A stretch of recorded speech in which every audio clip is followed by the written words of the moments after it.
Get me a ticket for an airplane. I don't got time to take the fast lane. Lonely days are gone. I'm coming home. My baby wrote me a letter. Down, down, down, down, down, down, down, down, down, down. Don't care how much money I got to spend. Got to get back to my baby's end. Oh, alone the days are gone. I'm coming home. My baby, she wrote me a letter. Down, down, down, down, down. Down, down, down, down, down. She wrote me a letter that I couldn't believe without me no more. Can't you see I got to get back to my baby once more? Anyway, yeah. Hit me a ticket for an aeroplane. I don't got time to take the fast lane. The only days are gone. I'm coming home. So my baby just wrote me a letter. Bow,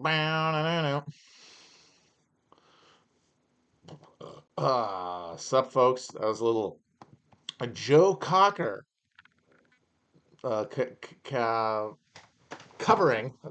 I was covering Joe Cocker covering the classic song "The Letter." Joe Cocker from the Box Tops. That was that band that did that.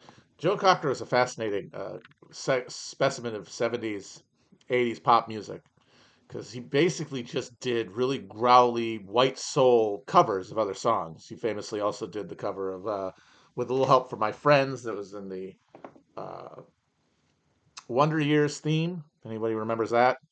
But I'm sure most of you don't, children. Yeah, skies are clear as hell out here, by the way, in California. It sounds like we've solved all the problems out here, and it's up for you people out east to get your shit together. Come on, embarrassing. We talked about the UFO stuff. Someone's asking about what about the UFO stuff on the show a little bit today. My position, and it kills me to say it because I've always been a fan of UFO stuff. I mean, I have at the end of the day very predictable interests, given my demographic tranche, and one of them, of course, is UFOs. And I want to believe, just like Fox Mulder, but it's just hard not to see it in the context of the greater uh, public cover up of America's weapons program. Like the money that has to be apportioned to this stuff, and then the outcome of all of the experiments, which are going to involve a lot of unexplainable aerial activity that needs some sort of cover.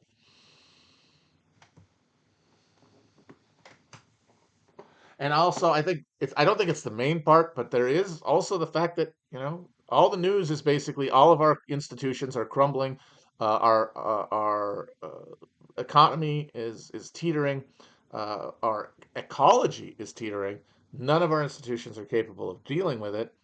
Hey, what if there's an alien? I mean, it's sort of the same piece as the fixation on going to Mars or any other escape hatch from the trap we found ourselves in.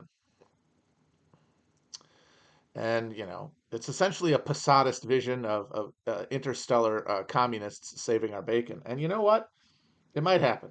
Not on this Earth. Maybe we this one might be go down uh, Bible style fire next time. But in the minds of those who are snuffed out, perhaps there's a chance we get to live for a little bit in a world where our confrontation with God, the totality of God, is manifested to us subjectively as an encounter with aliens.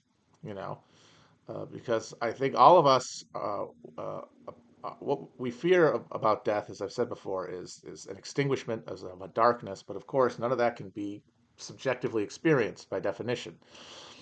Subjective experience goes around that black hole. But the thing is, it is not subjectively experienced as a diminishment to nothing, but rather by an encounter before that with everything.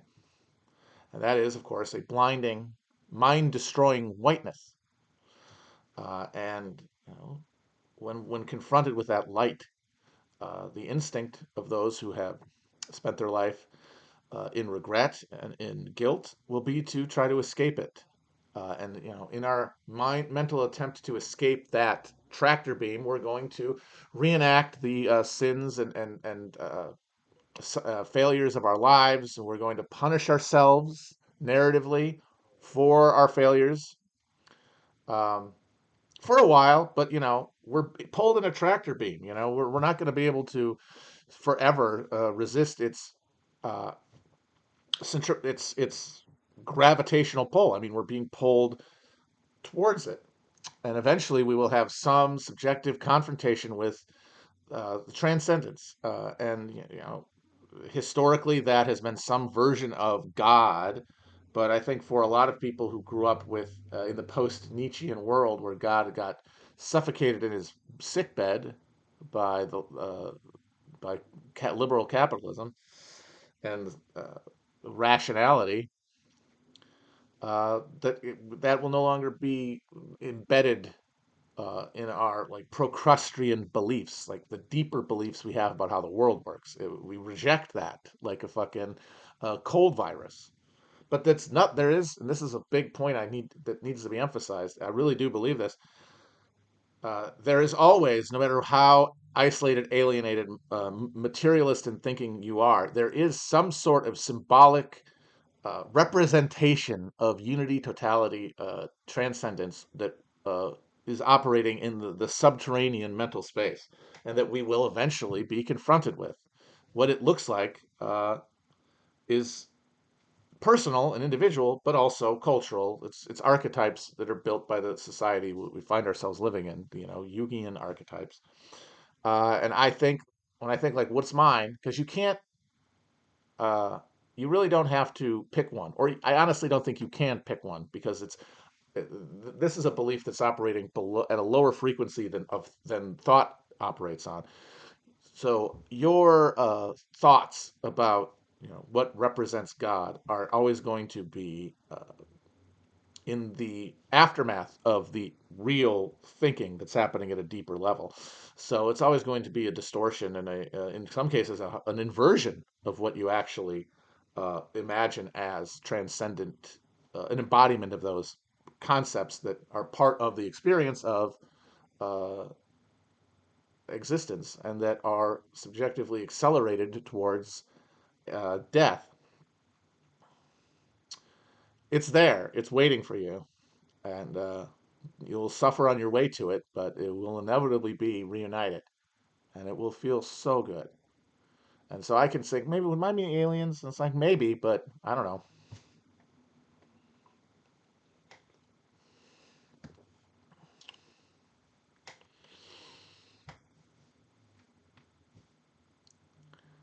The problem with the dark forest thing is that it neglects the fact, because the principle, if anyone doesn't know, the second book of the three body problem is called the dark forest, and it posits this idea about the nature uh, of xenomorphic anthropology, like the anthropology of alien species and a species within a species within an assumed populated universe beyond just us. And the theory is to be a sentient species on a planet in the vastness and emptiness of space is to be a lone person in a dark forest. And any person you are to encounter in that vulnerable position in that dark forest, who you do not know by definition, you have to treat as a potential threat because you don't know if they aren't one, and if you're put your guard down, you will be fully annihilated. So it's your responsibility to strike out, to preemptively wink out any threats to your existence. Because this is the real thing that I think uh, the underlying premise that I think is incorrect is that because this is a finite universe with finite energy, finite resources, and so any two civilizations, once they come in aware of one another, will inevitably come into conflict with one another, which is, of course, the logic of humans on Earth. But I do think that the degree of technological advancement that would allow for meaningful communication with another species, another planet, given the vastness of space, would, as another result of that technological progress, conquer a lot of the questions about energy and scarcity that define, earthly realpolitik.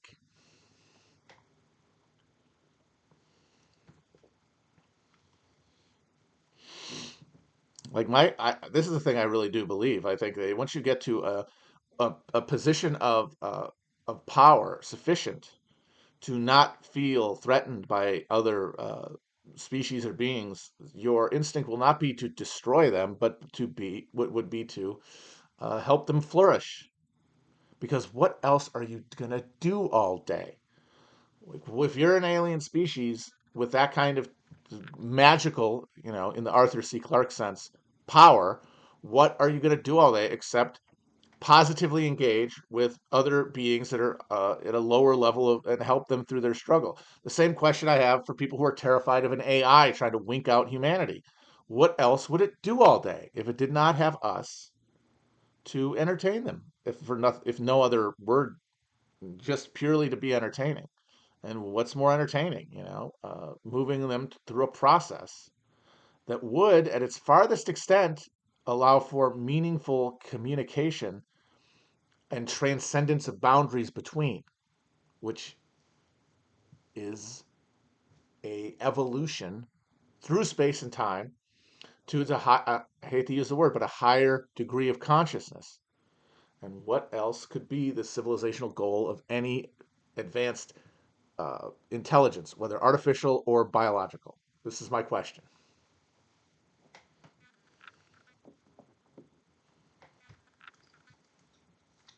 Because the things that darken human hearts all come from the trauma of being limited, vulnerable, mortal beings. Those traumas do not exist at that level. So where would the pathology emerge from?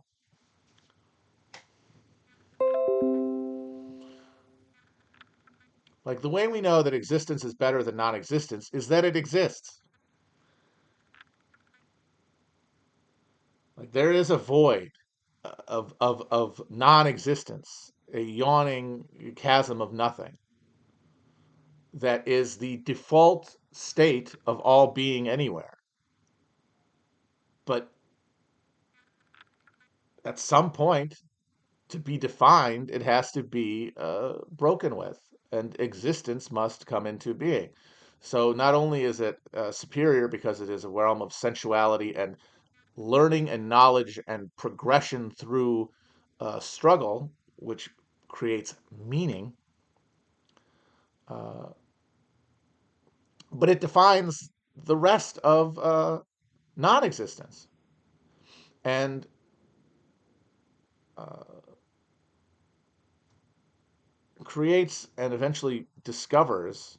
I mean, it's already there, but can be socially discovers the wormhole between those two things, and the transcendence of the boundaries. And I think, like, that is the that's the uh, reality of existence, is that it really is infinite. And, like, we think we're afraid of death, but really we crave death because we are terrified of that infinity. Like, what would you do all infinity? You would be driven mad. Anybody has read The Jaunt, the classic Stephen King story, where they've perfected uh, teleportation. You can go be dissolved and shoot out somewhere else in a Stargate type deal. And they're doing it to go to Mars, and they have fucking, like, theme parks on Saturn because of this. But the catch is that you got to be knocked out. You cannot be conscious when you go through the gate, or else you experience tumbling through infinity, but in one conscious mind.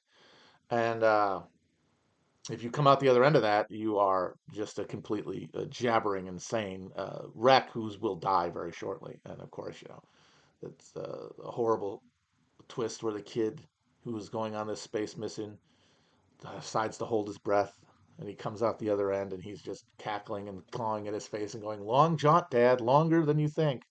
Terrifying. And I think that is the terror that we have. And so death is comforting and to be sought, which we all subconsciously do, sought to wink out that awful possibility. But I mean, the fact is, what does infinity look like? What is the experience of infinity like? It is this. This is it. It is an embodied, subjective experience of one current of air, one jet of energy within a totalized, uh, churning, self-recognizing, and self-denying unity. Well, big old orb of energy.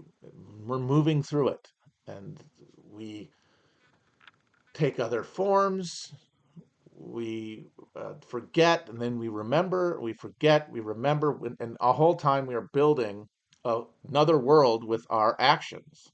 We're building this material realm where our delusions of reality that we agree upon allow us to act in the physical world and leave impressions and innovations and material culture that the future generations live within and are imprisoned by, and eventually transcend. And that process is not a question of whether it will happen. It has happened. It has always happened. We are just subjectively experiencing a sequential time that is just one angle on what is actually simultaneous and completely enveloping time. It's churning, exactly. It's like, just imagine like a big ass orb full of some sort of goo, and the goo just keeps moving like a fucking lava lamp. That's it. And we're all little goo guys. And there is no end to that process. But there is no terror of infinity either because of the forgetting and the remembering and the that and being moved through those processes while unwittingly building monuments, architecture, technology that doom us and also offer us salvation. Doom us in one area through one eddy, one current, and then give birth to a new one.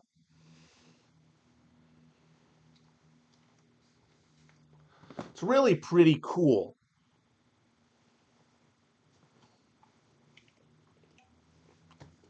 Yeah, I think reincarnation. It's like, is that how does that work? Realistically, probably something to do with. I mean, I honestly feel like it's not purely reincarnation from one life to another on Earth, Earth Prime, wherever we are right now, but rather moving through dimensions of existence that we are incapable of perceiving, just as we are incapable of perceiving the simultaneity of all causation.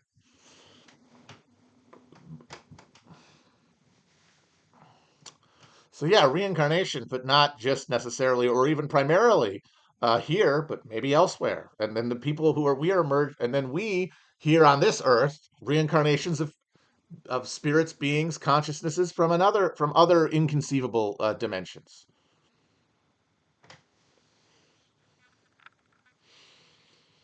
And this to me, this cosmology to me is the most persuasive because it solves the question of be of morality.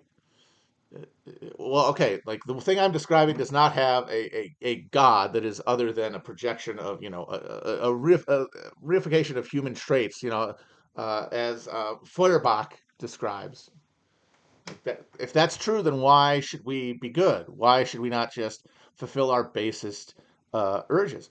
Because it is in our best interest, our individual best interest, to do the opposite. Because no matter how much you think you are gaining in the now and here by abusing others, you are always having to sublimate the trauma of that you're suffering and that you are meeting out, which undermines and destroys other elements of other areas of your life and leads you to launch into the cosmic void, freighted down with stuff that has to be worked through. Whether that is like a DMT death trip through your own past, uh, other existences in reincarnation, uh, whatever it is, this laundering process of the spirit is going to be traumatic and painful and unnecessary. This is the important thing because you're ending up at the same point no matter what. A unspeakably transcendent, sublime experience with the sublime. The more you are selfish and the more you act like the rest of us, the rest of the world isn't also you, the more trauma you have to repair. It is in every, there is no conflict there between self interest, general interest. But the only way that we could live that way is if we had economic and political institutions that allowed us to live that way, instead of ones that we have now that require us to harm one another and put all value on harm.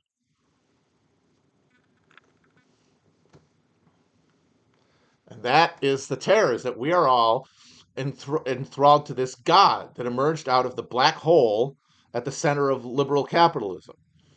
There can be no morality, no solidarity in the public square, in the marketplace, but all value is created there, and value is what sets us about our daily course.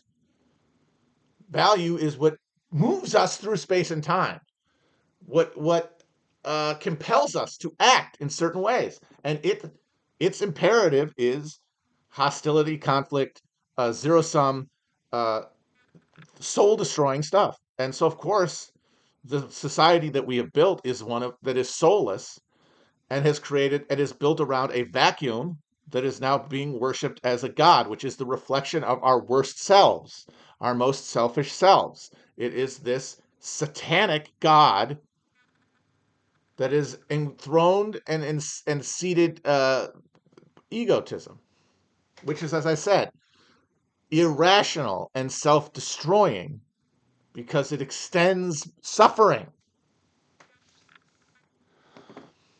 We got to pass through the wormhole to a world where our institutions allow us to, and in fact, encourage us to act compassionately towards one another.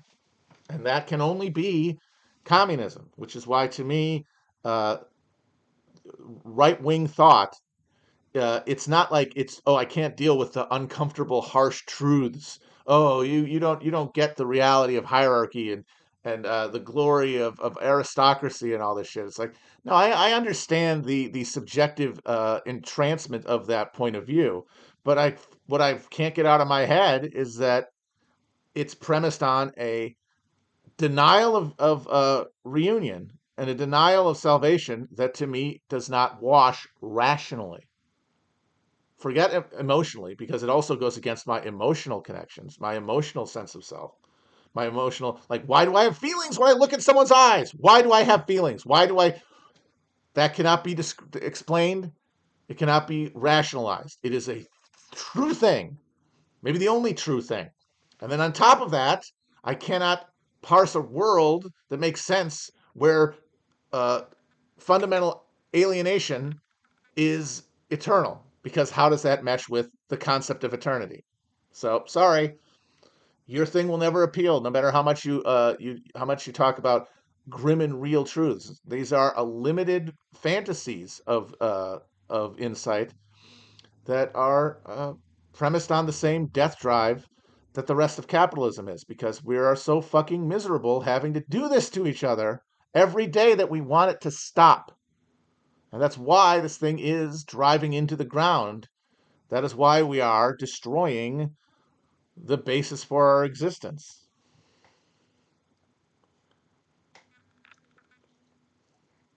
Somebody was saying it's the 7 Years' War. Folks, I'm so excited. I honestly, I'm very, very gratified at how much people liked Hell of Presidents. And I think that Chris did an amazing job. But as I've said before, I don't think that I was really as good as I could have been on that because I was just, at that point, I was just too nervous, scared, and anxious to take the leap into preparing material because I didn't have uh, really any confidence in myself, because I've only really been a pathetic loser in my life, and I lucked into a job through very little virtue of my own, and so I had that sense of fraudulence. And the fact that so many people liked it, though, even though I didn't feel like it was as good as it could have been, really made me feel like, oh, imagine how much better if like I really did this. So I really do think that Hell on Earth is a was a big step forward, a big step up, and I'm very proud of the writing they did on that and the research. So I feel like I really pulled my weight with that one. But man, I am so excited about the 7 Years War thing because we like talk about the emergence of these institutions of capitalism, uh, and how they emerge out of this cultural shift from Catholicism to Protestantism in Northern Europe, and we talk about how they latch onto this new political economy created in England. But the story of the 7 Years War, which begins with George Washington killing a French soldier in the middle of the Ohio Valley in Pennsylvania, uh, is the story of like capitalism uh, generating a real new religious tradition. Because obviously the most advanced the country that ends up solidifying global capitalism in a era of full mass connectivity is not Britain but the United States in the post-war world. And so that is the world that we are all now living in to one degree or another. And it's really, you can't tell the story unless you understand that like it is a God that was consecrated the same way every God has ever been consecrated, in human sacrifice. Anybody who listens to Patrick Wyman or has read along with me on Dawn of Everything knows that all of the early hierarchical religious or social structures that emerge out of the more rhythmic movement, the more tidal movement of people into and out of urbanization that humans had for the longest time, for about 100,000 years. Um, once those conquest regimes emerge, the thing that consecrates the new gods and the new order, the new hierarchy, is sacrifice. It is will. It is because I have the power of life and death. I speak for God, and since what is God but the giver of life and the bringer of death, then you are rationally, empirically, a representative of God. Not super. People think of it as superstition, as dumbasses. It is a rational thing to look at the people who are able to decide who lives and who dies, and to make a spectacle and a ritual out of mass death as the representatives of God. If people can be killed by thunderstorms, earthquakes, fucking cattle stampedes, or goddamn cold snap, people can also be killed by having their hearts cut out of their chest or their heads cut off. And if God's responsible for all of that, then the humans who have that power are the closest earthly emissaries we could have to God. And the mass human sacrifice that birthed our God was not really the dead of the 30 Years' War and the crisis of the 17th century. That was the death rattle of feudalism, and it created this new structure. This out of the trauma of that created this new system, but that system was not consecrated until the mass death of the American conquests and the emergence of slave uh, extractive slave economies. And so the 7 Years one will be the story largely of these mass death rituals and the new order that emerges out of them, which in the United States becomes this satanic egoism. Jesus as a war god for people who imagine themselves steppe warriors reborn, no matter how much they might think otherwise. But of course, this new thing denies the sort of crisp, clear, inherently moral conquest of wills that happens on a battlefield. Now technology creates this asymmetry in power that means one side is cheating. And that means the order that emerges from that cannot be some pure warrior caste, but rather a cowardly, uh, immoral collection of corrupt, uh, flabby sadists. Like this to me is the big rejoinder to any dumbasses who want to say, look, survival of the fittest, Darwinian struggle, blah, blah, blah. Look, Europe won. And so their victory needs to be consecrated eternally, no matter how many people it means must die, because that has been the will of God. But the thing is, that sort of, the appeal to that sort of crisp, uh, unmitigated, unadulterated morality of right presupposes equal combat and an equal field. That is where the virtue of violence is expressed. As soon as one side is technologically superior, it becomes as moral as shooting a wounded pigeon. No matter how much the other side might fight, in the long run, the people fighting are not risking what those warriors of old were risking. And so the cast of leaders, rulers that we have birthed out of capitalism from Europe to dominate the globe is actually the least worthy people to hold power. It's completely they want to imagine that like capitalism is dysgenic, but only at the bottom, as though it is not dysgenic at the top. It does not generate the worst in positions of authority. And you want to consecrate their eternal rule? No, thank you.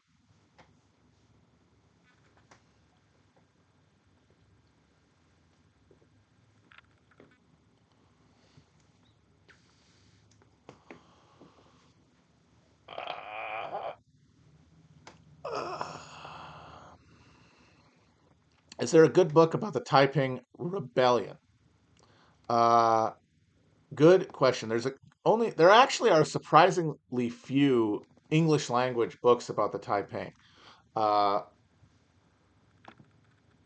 uh, One of the good ones, although one of the big problems with them is that it's hard to get the whole thing into one. Like one of them that I read that's pretty good is uh, mostly about the second half and is mostly about the Taiping's relationship with the European powers.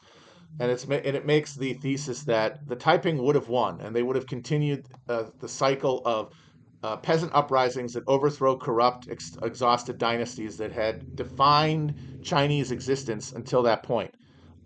It would have fulfilled its historic role if not for the intervention of the Western powers, specifically and most importantly the United States and the UK. Uh, and they broke history. They broke Chinese history. Perhaps their greatest crime of the century of humiliation is that they denied the rebirth that should have come out of that process.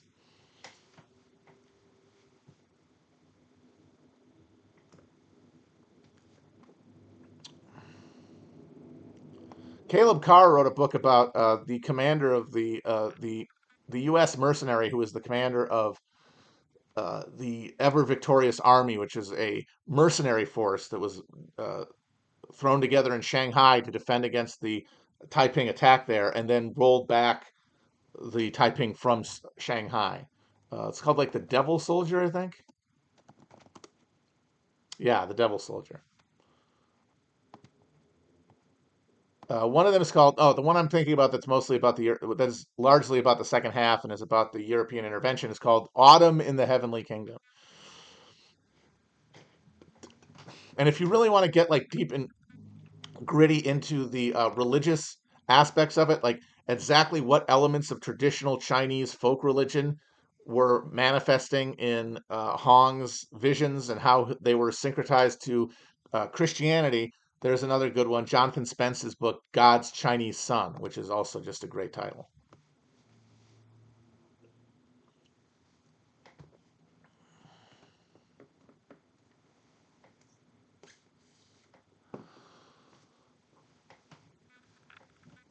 Chinese Gordon, yes. Eventually, the ever victorious army, after the first guy got killed, was taken over by a British soldier who was kind of. I think he was still commissioned in the British Army, and he was seconded to the Qing dynasty, named General Charles Gordon, I believe. And his afterwards, he was called Chinese Gordon for the rest of his career. He was a military volcel, much like General Mad Dog Mattis, never married, never fathered children, probably incredibly repressed gay guy like many of those Victorian military officers. And he eventually was killed in Africa during the revolt of the Mahdi in Sudan, when a guy rolled into town in British occupied Sudan and said, "Hey, guess what, guys? I'm the Mahdi. Yep, it's time." And they rolled over a lot of the British emplacements in Sudan and laid siege to Khartoum, where the forces were commanded by General Chinese Gordon. And this was during, I believe, one of the Gladstone administrations in England. And Gladstone and the Liberals were uh, the real they were the of the two parties, they were the most pro-imperial. They were the one who most thought that the UK needed to advance a imperial agenda and protect the empire at all costs. The Tories were much more likely to critique the empire, especially on the question of how much it cost. And of course, a lot of this comes down to the fact that you're dealing with the landed party, the country party, the Tories, still by that point still divided by the Tories, the party of the old landed aristocracy, and the landholders in the countryside, and the Whigs who represented the merchants. And merchant investment in the empire was much higher. So they were the more pro-imperial side. And Edmund Burke, of course, famously was very critical of the invasion of the imperial project in India. He denounced it a bunch. So Gladstone's getting his ass handed to him by the opposition because, oh my God, our Chinese Gordon is being surrounded and you're not doing anything. So they sent a relief force, but it took this down the Nile, but it was like this excruciatingly slow process. It was very incompetently run, ran into a bunch of problems, and eventually, before they could get there to relieve him, the Mahdi's forces broke through the siege lines, took over Khartoum, and Chinese Gordon was struck down like on stairs. At least that's how he's usually depicted. I think they made a movie about it with Charlton Heston as Gordon, and I believe Laurence Olivier as the Mahdi wearing blackface or brownface.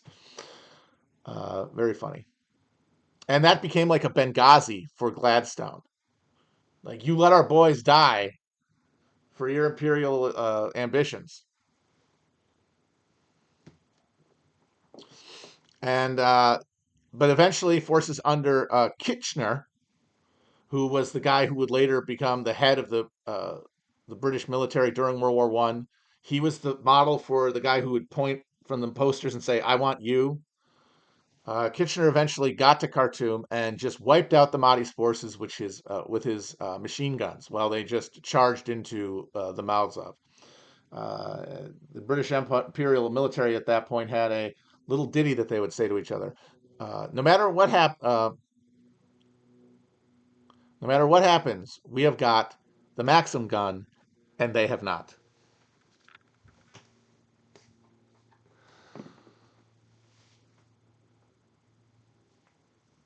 Come out, you black and tans. Come out and fight me like a man.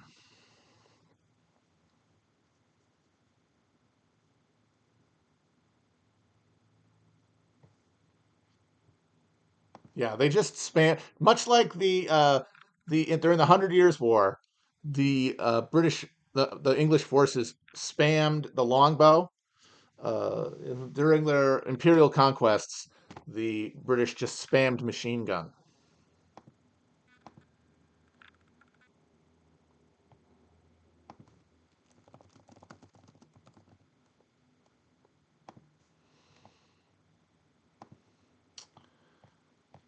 And oh, by the way, Kitchener also died in the war, or he died in I guess under fire during the World War One. A boat he was on while he was going to visit, I think, Russia to confer with their Britain's ally there, sank into in the North Atlantic or the Baltic or something, and he died.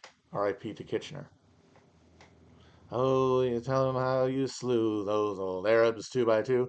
Like the Zulus, they had slings and bows and arrows. How you bravely faced each one with your 16-pounder gun, and you frightened them born natives to their marrow. I love that there's a whole verse in that song about how they were a bunch of pussies for killing lightly armored natives. And this is why the Irish, in Ireland anyway, are considered such adorable little uh, lefties. It's because as the only colonized Europeans, they can imaginatively enter the mind space of another subject people in a way that other Europeans can't. Of course, that dissolves as soon as you set foot onto American soil because of the power, the true voodoo, the true power of the God that we had forged here. Like we had built a very, very powerful God who affirms hierarchy. And if you show up like the Irish and you're stuck in the middle, this has been a theme of mine for a while now, how you're stuck in the middle in a racial hierarchy, that you will swim up and churn away from solidarity as fastly and as frantically as you can, because you don't want to be on the bottom. Like there was a young Ireland militant who tried to stir up a rebellion during the potato famine years, who was forced to flee to the United States, John Mitchell. And he was feted in all the Irish enclaves in America. It was Boston, Chicago, New York. And but as soon as he got to America, he was like, "Slavery is great. It's awesome, actually, and we should all have slaves. And fuck you, slaves are cool. Slaves are cool to have. Where can I get some?" I will say, and then Daniel O'Connell, who stayed in Ireland, invited fucking Frederick Douglass to tour Ireland.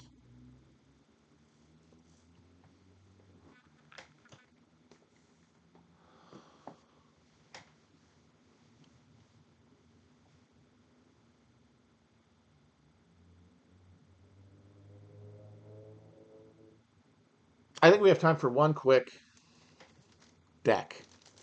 I feel like that was pretty juicy what we went through there at the beginning. I feel like we made some headway. I certainly feel like I've got some things off my chest, so that's good.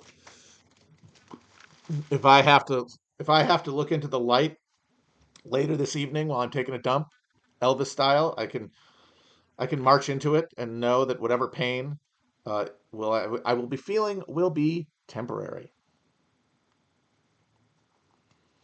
All right, let's look at some Gulf War trading cards. Ooh boy, this is a pretty badass looking military asset, I have to say.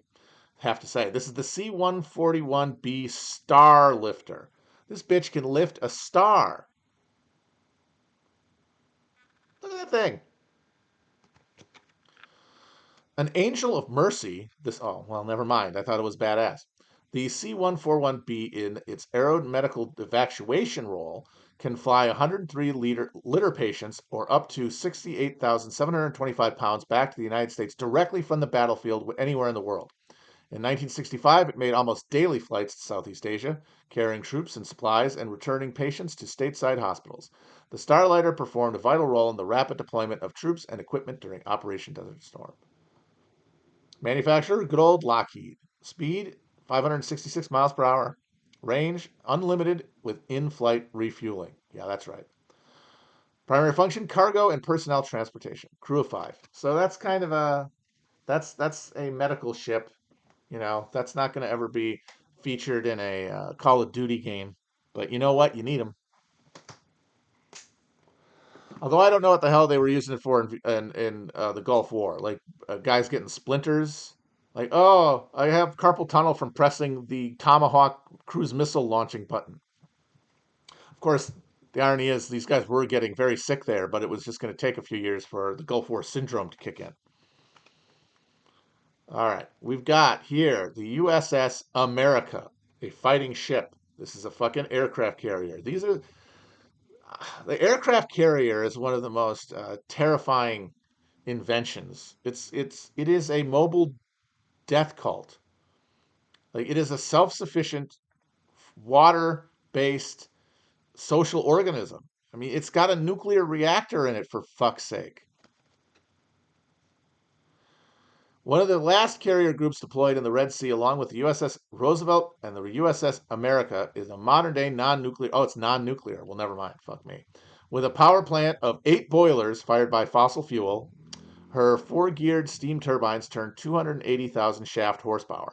Targets of her complement of fighter bombers include missile sites and air bases in western Iraq. Also, just bomb shelters and water refinement centers, sewage treatment facilities. Let's not let's not forget that. Come on, folks. Have you forgotten? You have. You never even knew. Displacement 80,800 tons fully loaded. Goddamn. Length 1,070. I'm sorry, 1,047 feet. Speed 30 knots. That's 36 miles per hour. For aircraft can hold 85 airplanes. Good lord. And the crew 5,463 and 72 Marines.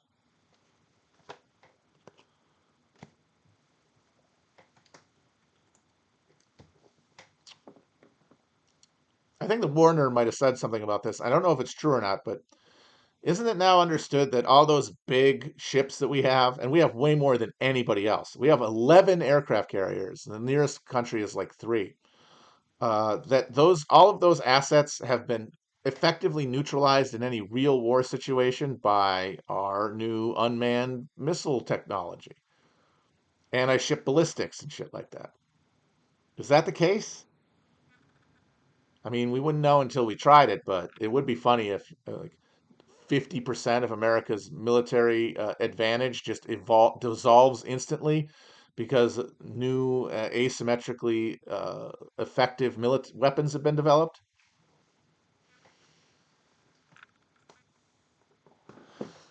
Hell of a way to find out would be if we decided to blockade the fucking Straits of Formosa and go toe to toe over Taiwan.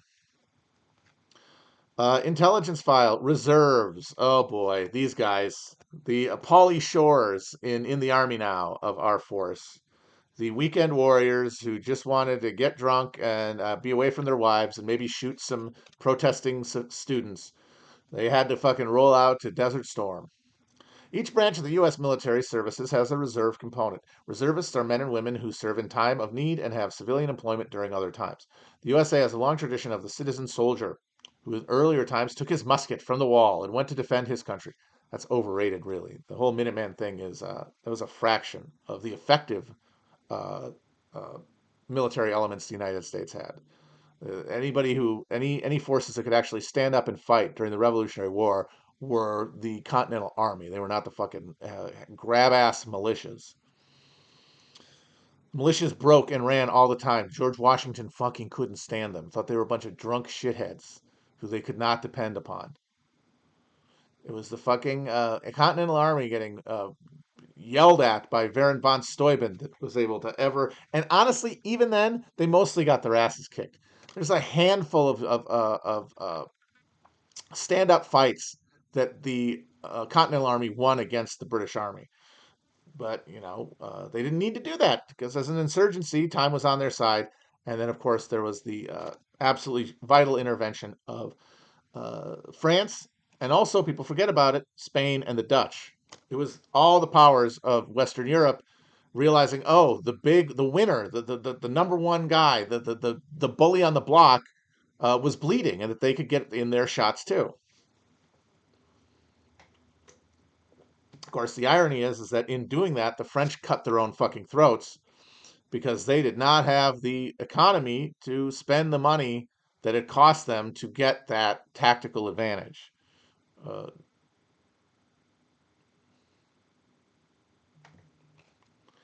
Yeah, I'm trying to think. Like, what do we got? Like, obviously, the big one is Sarasota. That's the battle that, or Saratoga rather. Sorry, it's the Battle of Saratoga. That's the big one because that's the one that brought the French in because they saw that the U.S. forces could stand up. But of course, the hilarious thing is that the real hero. I don't know if anybody knows this. You guys do. Who was the hero of the Battle of Saratoga? Sarasota? God damn it! Which one is it? Saratoga. Saratoga. Saratoga Springs. Yeah, Saratoga. Uh, What the fuck is Sarasota? Is that in Florida? Benedict Arnold, correct. Benedict Arnold.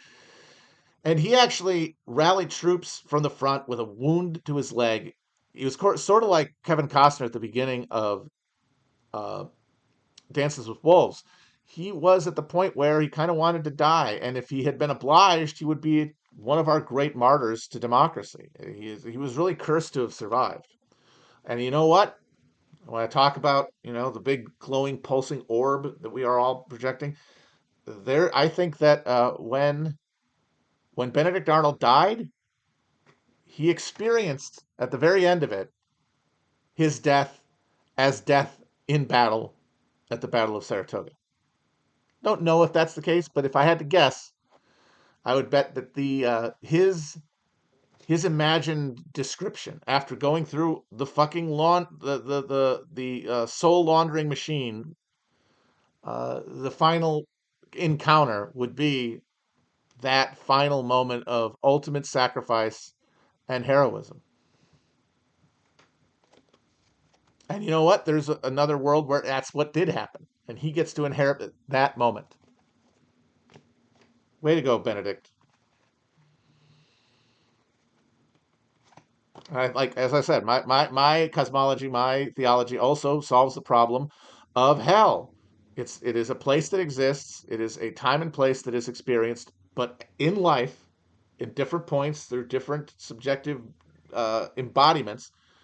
Uh, but it is temporary, and it is progressed through, and it is built by us.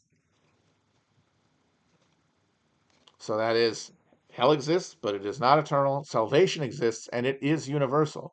But those two things happen. Those are both true. To me, that solves all of your real problems, the theological problems of damnation and salvation and punishment, everything. Everybody goes to heaven. But the way that any individual subjectivity gets there, that varies wildly from person to person depending on their life experiences and actions.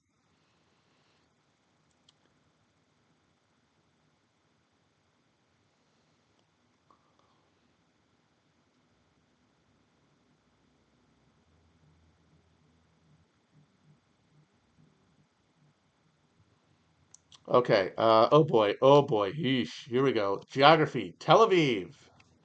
Oh boy. Like when we had Judaism the other day. Uh, Tel Aviv is the business, intellectual, and political center of Israel. During the more than 30 centuries of its existence, the port city of Jaffa was conquered many times before being destroyed in 1345. With the Jewish immigrants from 1920 until 1948, Jaffa and its suburb Tel Aviv returned to prominence. During Operation Desert Storm, Tel Aviv was attacked by Iraqi Scud missiles in an unsuccessful attempt to involve Israel in the war. Population 322,000, founded in 1909. Location, the Mediterranean coast. Significance, political center and largest city. Uh, yeah, that was what they were trying to break up the Arab coalition that went into the war with the U.S.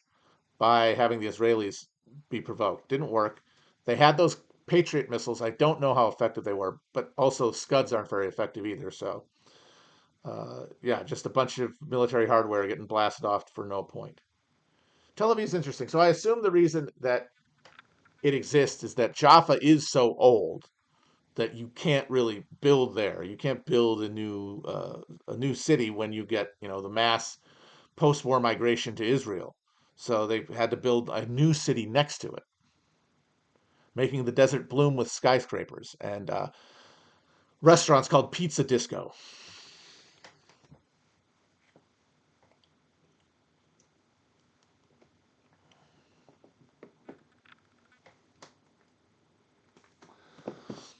It is amazing how all politics now follows the same template. You have cosmopolitan capital organized around major metropolitan areas against fixed local capital in exurban zones, less densely populated zones. And these two political economies at war in every country are both. Now, the point thing is that they're both pointing in the direction of total um, uh, surveillance, technological domination, based on though ability to pay. ability to pay to opt out of being fully immiserated. That's the machine that's being built, no matter who's going to pilot it.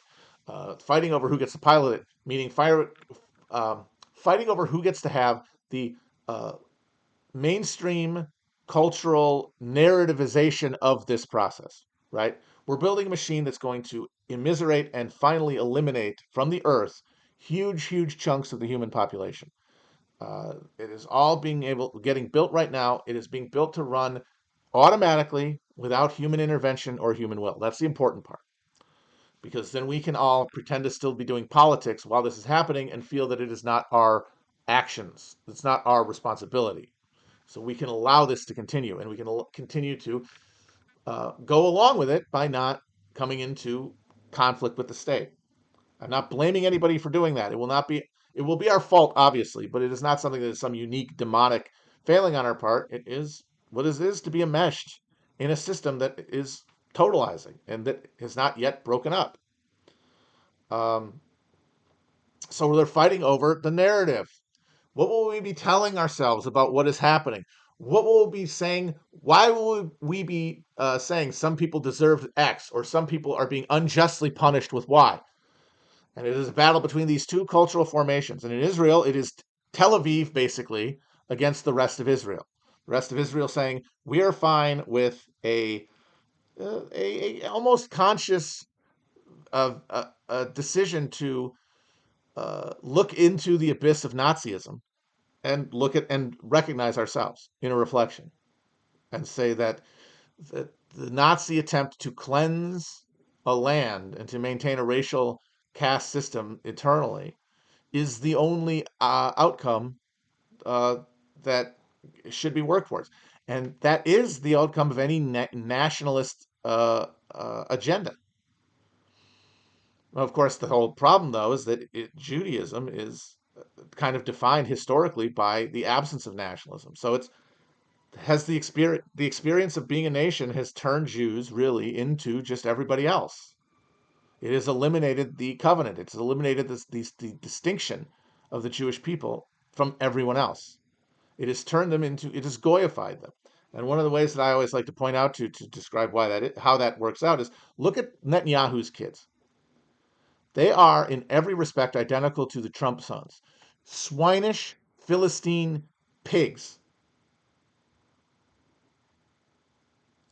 That is the end result of Israeli nationalism and Zionism, is the destruction of Judaism, of Jewish specialness. Now, there is a way to hold on to Jewish specialness, but that gives with it the messianic mission to make everybody Jewish. Now, of course, you could say, oh, that's also extinguishing Judaism. Yes, but in a positive rather than negative direction, a life affirming rather than a death worshiping direction.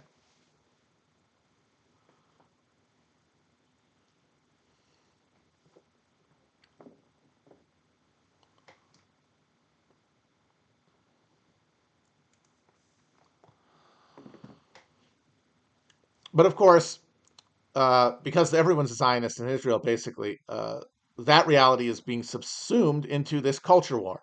What will be the cultural costume of this Zionist death machine we're building? Will it be inclusive and secular, or will it be self-consciously atavistic and primal? And that's the war that's happening here. That's the war that's happening in every first world quote unquote nation that is seeing an end to a frontier of expansion in their economies and in their social imaginations.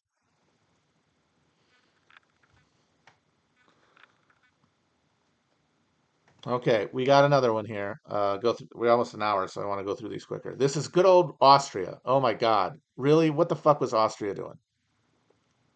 What the fuck, man? Somebody says, isn't the messianic turning everybody into a Jew basically Christianity?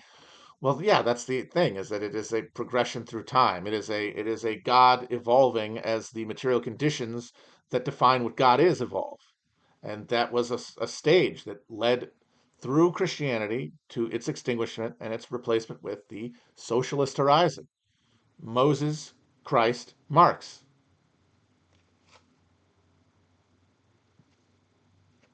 But it is at the same time the awakening of the Bodhisattva Buddha mind of civilization and humanity. You can describe it in any specific cultural way, but you're describing in different garb the same process. Yeah, American Catholics are Protestants. Everyone's becoming just a Protestant. God favors those who win, but not, this is the important part, not who win on the battlefield in the old way, the way that the steppe warriors were, the way that our barbarian ancestors were. No, that you are looking through a glass darkly. The battle has been abstracted into the moving of fucking abstract numbers on pieces of paper. The people who dominate that risk nothing. They are cowards. They are delusional cowards who are not willing to face death in order to determine the victor, to determine the winner. They are spineless, hollow men who only worship their own pleasure. And we're going to turn them into our eternal warrior elite. They aren't. But what is that? It's still an extension of Protestantism. You think you're going back to the pre-Christian world? No, this is merely the Protestantism that emerges from the 17th century crisis and then the process of colonial domination of the globe by Anglo-American capital. It's some flavor of Protestantism. Jesus is a war god, is capital. Those who win or lose in the capitalist abstract struggle that risks nothing for those who have already reveals who is favored and not. And to me, if those people are favored, then I'm sorry, this God is real but is evil. And we must question, how do we live in a godly world where God is Satan? Where God is, and the thing is, the conservatives think they live in this world too, but for them, what is evil, what they think rules, is the distorted capitalist vision of I should say, the distorted capitalist recognition of human equality that the process of human existence has thrown up. We are now connected in a way that means that the actions of humans have consequences. Humans can act in concert, and that acting has to be dealt with. It has to be recognized. We have to rationally absorb it. And that is what we have all been trying to rationally absorb. And but we have competing cultural descriptions of that. One that is hierarchical, one that recognizes equality, but only in a capitalist context where it's warped and it's filled with lies, and it is offensive to the viewer, but only offensive if one is already alienated from its product for cultural reasons, whether they're part of that cosmopolitan culture or that more rooted culture. That's what's going to determine it. You're not a good person for having better politics than somebody who lives somewhere else. You were exposed to a different symbolic order. We're all about as good as each other and as bad. The difference is how we express our understanding of the world culturally. Now, there is a worse way to there is a actually worse way to look at culture that has bad results, and people who pursue that politics are worse than people who don't do it because of the actions they take. But to the degree that your political life is just opinions and you're not actually advancing them in any concrete way, they're kind of morally equal. Anyway, to get back to Austria.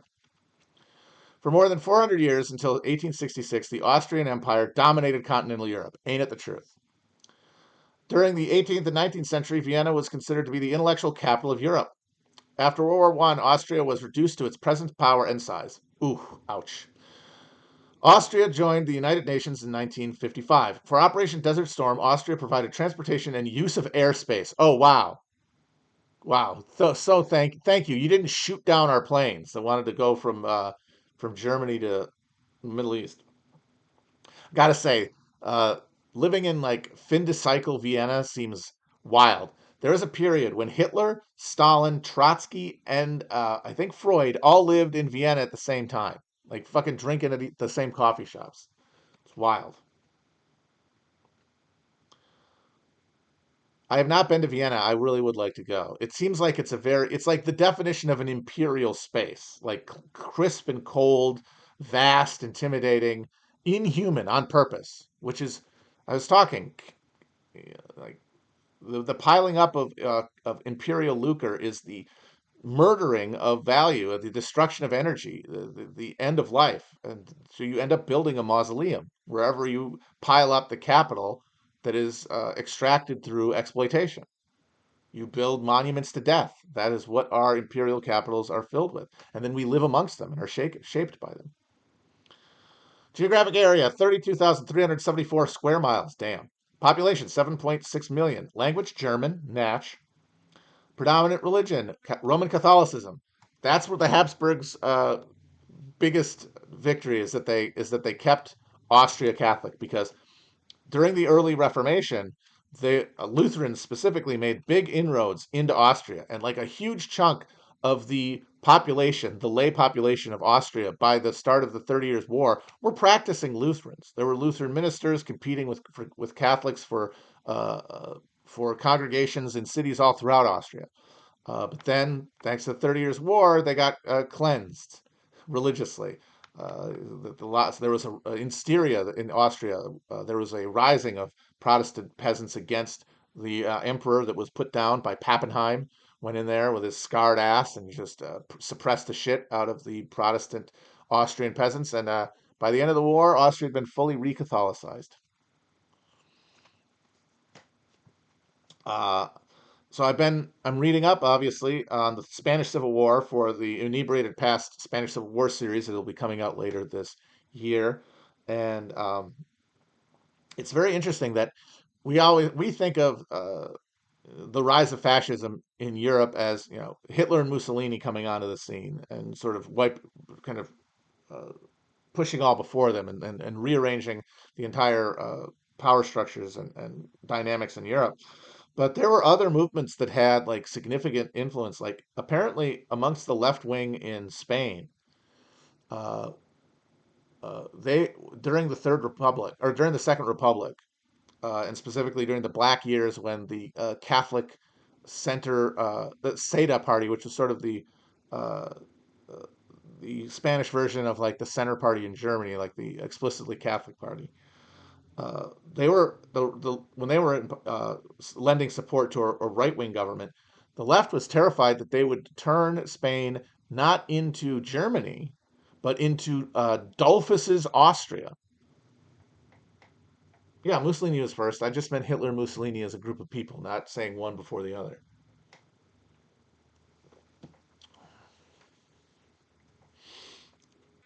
They were like, "Oh God, we're gonna go Dolphus.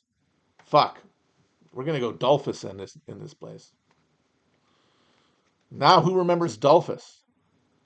Dolphus, so yeah, he was a guy who tried to prevent the Nazis from taking over Austria by providing this Catholic integralist alternative to National Socialism. He was eventually assassinated by Nazis in an abortive coup that was then rendered irrelevant when the Anschluss happened.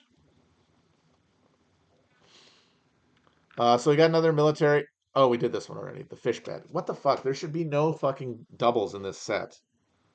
Here we go. Now this is a military asset.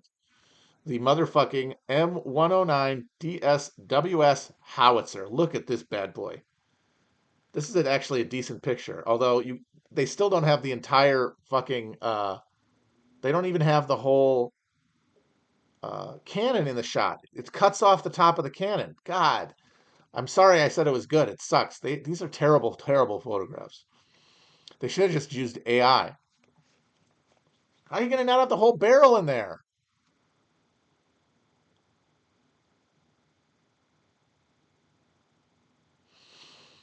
The M109 self-propelled howitzer was designed to add maximum mobility to the 155 millimeter howitzer cannon and to provide artillery support for armored and mechanized infantry units in the field.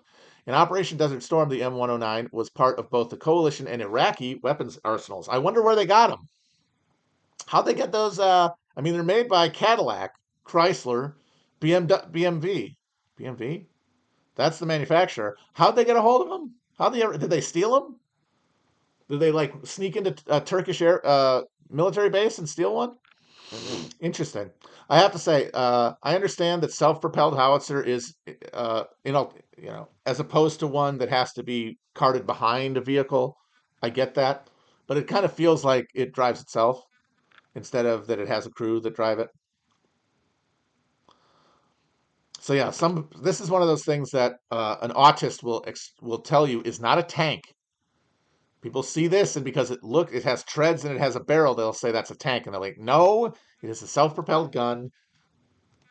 Tanks have to have a certain degree of like mobility or whatever to be able to carry out the uh, role of a tank. A howitzer moves too slowly. So I said manufacturer: Cadillac, Chrysler, and BMW. And it's the armor. It doesn't have enough armor, or it has too much armor. I don't know. I don't know why it isn't a tank, but I know it's not a tank. Speed 35 miles per hour. Range 13.6 miles. Gun. Oh man, 13 miles? Jesus Christ. Armament: one 155 millimeter cannon, one 12.7 millimeter or 6.62 millimeter machine gun, and a crew of six. Six guys in there.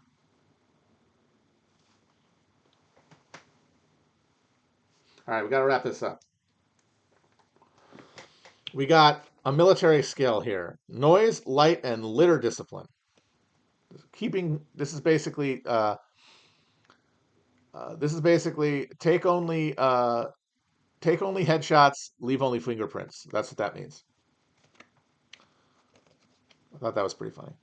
During missions, soldiers take every precaution to avoid giving the enemy clues to their position. They reduce noise by avoiding unnecessary movement, turning down radios, and limiting talking. They cover reflective items and conceal flashlights. Soldiers take all litter, such as empty food containers, to collection points or carry it until it can be properly disposed of. Survival is the reason for keeping litter to a minimum whenever you are a soldier or an environmentally minded civilian. Damn right.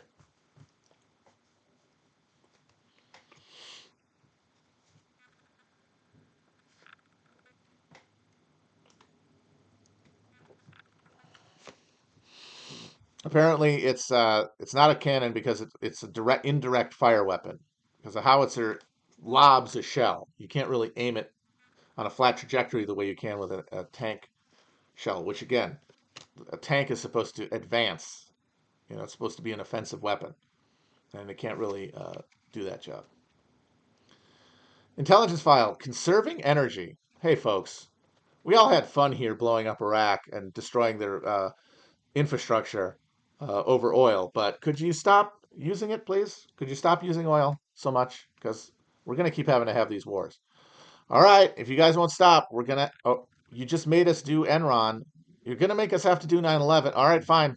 We'll do 9/11 and Enron now because you people won't stop using fucking energy. Dependence on oil from the Persian Gulf can be reduced by conserving energy. Some simple energy saving steps include keeping tires inflated to recommended pressure. Oh, Bungler! The old Bungler did that. Remember when the old Bungler said that? This is a deep cut. In '08, when the Bungler was running against McCain, he had a thing he said in his speech about conservation. Going, we got to do. It's easy. It's not going to be hard because that's the whole Cass Sunstein approach to these sort of social questions. Is if you pose these um, challenges as easy technocratic fixes that are like minimally sacrificed, then people will do them and you'll get marginal improvements that will accrue towards meaningful improvements. So he would come out and say, you can, people are talking about gas prices, but you can, you could add miles per gallon to your efficiency if you just keep your tires inflated. And then McCain he went rabid badger and he's like, "Did you hear what he said about that? Do you believe it? He wants you to put your tire in." And then they were like, I think they even carried around the tire measuring thing, the little thing you put in. They were like, wave those around at speeches because that shit infuriates conservatives because they don't actually have any plan to do anything about gas prices.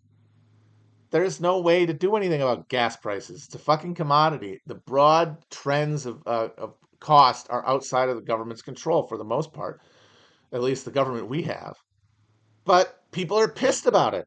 People are mad. They want a politics that will express that. Telling people to fucking check their tire pressure is giving them a little chore to do and telling them that they're bad for being pissed.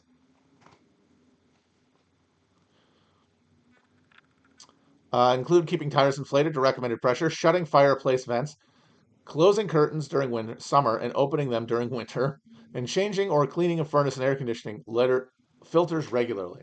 So let's do that, folks. Am I the only one who remembers this, by the way? You guys were all children. You only remember the big stuff. But I was paying attention, baby. Why? Stupid. He was giving me nothing. Just it was a distraction. It was a way to enjoy myself. Okay, we got a leader here, Brian Mulroney. God, the Canadians have far too much representation in this deck. They are they do not deserve this kind of swag, this kind of concern. Brian Mulroney, Prime Minister of Canada, after being a lawyer in Montreal, is Mulroney. He's not a fucking Scot like 90% of Anglo Canadians, right? He's an Irish Catholic like Kevin O'Leary, one of those Montreal. It is funny that the Irish who moved to Canada always like stuck in Quebec because it was Catholic. Uh, After being a lawyer in Montreal, Mulroney became an executive with Iron Ore Company of Canada in 1976, president in 1977. He was elected to Parliament as leader of the Progressive Conservative Party, Tory, in 1983. I've said this before, my favorite political party name, the most perfectly Canadian political party name. We're progressive conservatives. Okay. Although I have to say, during the late 19th century Turnismo era in Spain, when there was a liberal and a conservative party that agreed to peacefully hand power back and forth and administer power through local political bosses, it, the liberals were called the Liberal Party and the conservatives were called the Liberal Conservatives. Just more complicated than it needs to be, in my opinion. He was elected to Parliament. All right. When the ruling party changed, he was promoted to Prime Minister in 1984. Hey, yeah. Woo! He's not even saying what he did for the Iraq War. Born in Bécumont, near Quebec City, Canada. Birthday, March 20th, 1939. Education, St. Francis Xavier Université, Antigonish, Nova Scotia, Canada. Laval University, Quebec. Quebec, Canada. Wait a minute. Laval University, is that named after Pierre Laval, the premier of the Vichy government? It's a different Laval. Okay. I could see the Quebecers doing that as like a fucking troll. Like during World War II, I could see them doing that. Remember, the Irish pointedly stayed neutral during World War II because of their irreconcilable hatred of the British. They had a policy of neutrality that was so strict that during the Battle of Britain, they would insist on interning as prisoners any German or Allied pilots who got shot down over Ireland. A couple of bombs actually fell in Ireland, like in people's backyards, accidentally during the bombing runs on Britain, but they stayed out of the war. And hilariously, De Valera sent a telegram of condolence to Germany when Hitler killed himself. And here we go, baby. Baghdad. Look at this fucking thing. Look at that. Baghdad. See, this is why I can't truck with the Western dominant people because the the justification for the eternal rule of the West is an appeal to victory. Like, look at our works. Like, we won. But, you know, what are the world we've created? You can blame the Jews all you want, but like the rulers have been those who have conquered by definition throughout all of history, and the rulers who have conquered under our era are they built the world we have, the world that you fetishize. This world, the world of old Baghdad. Who ran then? Who ran that world? It was not Europeans. It was a Europe was a backwater during that period. when the world was made by people who won crisp, relatively even contests for power. Built by Caliph al-Mansur in 1762 in the design of three concentric circular walls surrounding the palace, armed guards, and the city, Baghdad became one of the major trade centers of the Muslim world. After being captured by British forces from Turkey in 1917, Baghdad became the capital of the new Kingdom of Iraq in 1921. Uh, that was part of British mandatory Middle East. It was a British colony. They dropped fucking bombs from the airplanes on rebelling Kurdish tribes people. Nothing in there. Oh no, they just turned it into. We just handed it over to our friend the Hashemite king. Come on, who are you snowing here? And of course, Churchill famously advocated the use of chemical weapons uh, on those recalcitrant tribes. Fucking genocidal maniac. During Operation Desert Storm, Baghdad was attacked by air almost every day. That's right, baby. We bombed the shit out of that ancient, sacred place. Well done. Take a fucking bow. Population 4.65 million. Founded 8th century AD. Location Central Iraq on the Tigris River, 330 miles from the Persian Gulf. The significance capital. In that it is a capital, I guess. I don't know. The U.S. had more capital than that one. That's in that war. That's for sure. All right, I went too long tonight. Talk to you guys later. Bye bye.